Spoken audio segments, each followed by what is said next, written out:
You might already know this from watching some of my other videos or if you follow me on Instagram, but I've been working really hard on trying new things and working more with royal icing on my macarons as decoration. It is still relatively new to me and I'm really enjoying playing around with all the different things that I can create with this kind of simple decoration element. One thing I really wanted to do was play around with a floral wreath that simply by changing the colors that I was using, I wanted to be able to create a design that could easily work for a ton of different themes or flavors or events or holidays.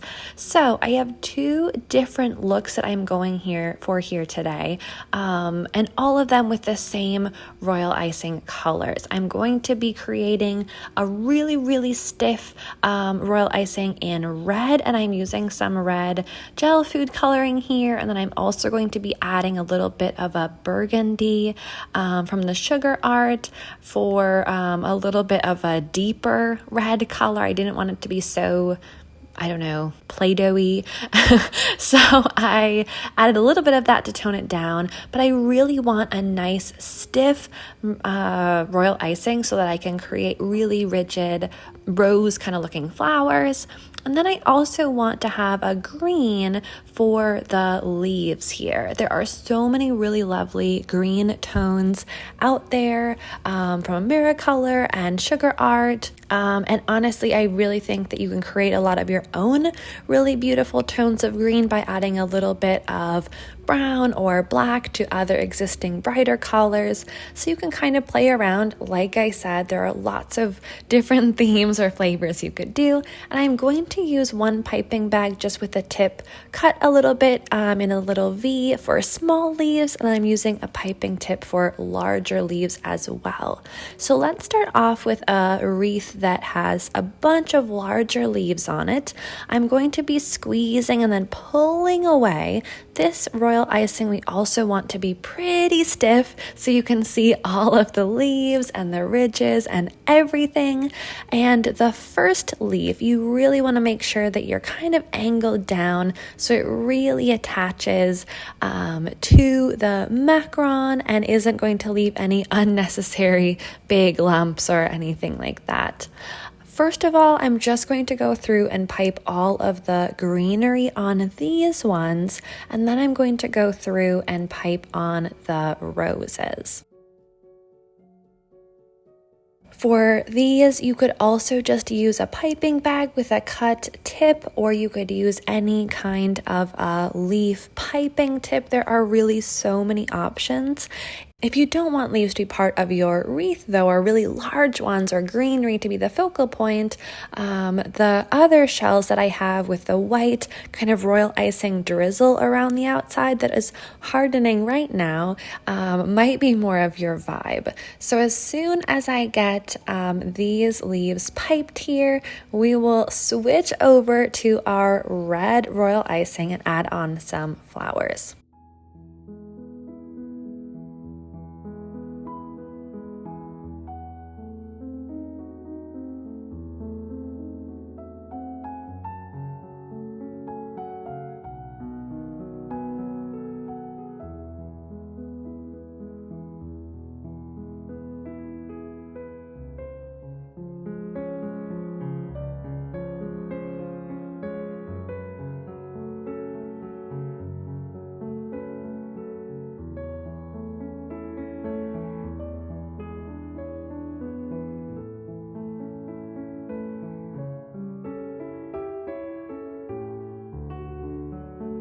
Okay, so this white royal icing drizzle I have as kind of a white wreathy looking thing has had enough time to dry. It's a bit dry to the touch, and this is really going to help me out so it doesn't move around while I pipe little rosettes. So I have a really tiny star piping tip here. I really recommend having some really tiny star piping tips for this. It is absolutely perfect, and I'm just pressing down and then swirling my piping tip using my wrist to guide that motion just in like one complete circle and voila, a perfect little rosette.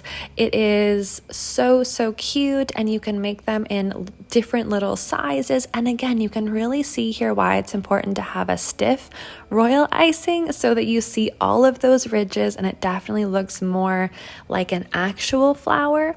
If your royal icing is too soft, right after you pipe the rosette, it is just going to smooth out and it will just look like a blob on your macaron shell, and it won't look like a flower. You might as well have just used a regular old circle piping tip. Okay, now that those leaves have had time to dry, I'm going back and I'm piping 1 or 2 or even 3 little rosettes right where the leaves are kind of meeting there in the center, which was my intention.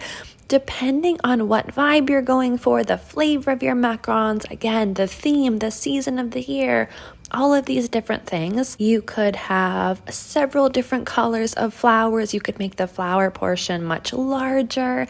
You could use a different star tip to press straight down and up to create some little kind of dot looking smaller tiny little flowers. You could add some edible glitter in here while things are still wet. It is really, really easy to change the vibe of these completely just by changing the color.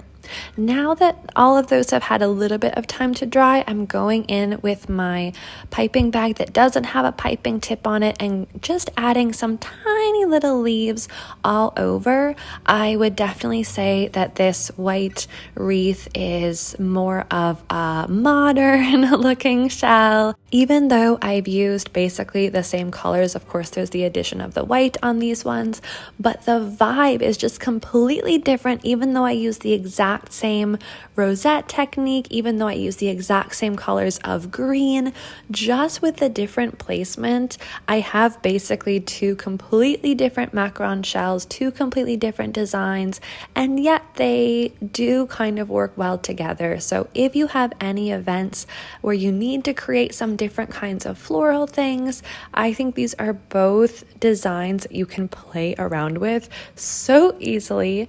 And it's also a really fun way to kind of get to know royal icing on macarons a bit more.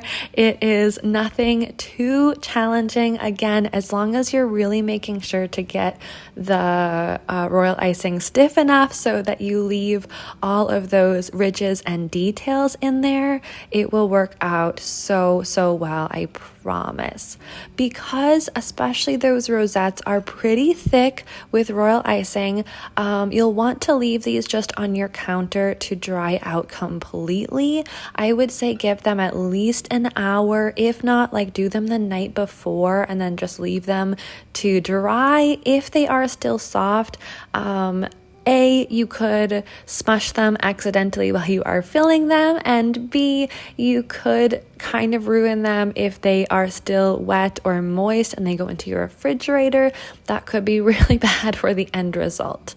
Otherwise, once the royal icing decoration has completely hardened, these will fill and mature and everything completely normally, and that royal icing will just be a nice kind of crunchy little bite, but I promise it's not going to like break a tooth or anything. It is still absolutely something that you can bite into and you can enjoy as a part of your macaron. Depending on what flavor you're going for this, for the chocolate ganache filling, honestly, the chocolate is so intense that you don't really get a huge taste from the royal icing, but depending on what flavor you are putting inside of your macarons, you might want to think about adding in an extract or something so your royal icing not only adds a beautiful color element, but also a nice kind of burst of flavor as well. I'm just going to get these all sandwiched together and then into my refrigerator or freezer to mature for at least 24 hours before biting into them, and then they'll be finished.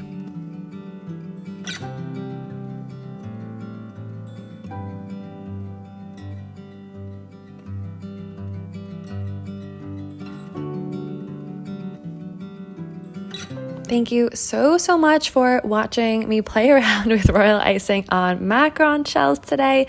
If you want more advice or more inspiration for your macaron shells, filling, if you're just starting out, I have so many other tutorials for you to check out. So make sure to subscribe so you don't miss out on any of my older or up and coming content. And as always, if I inspired you in any way, I would love to see your work.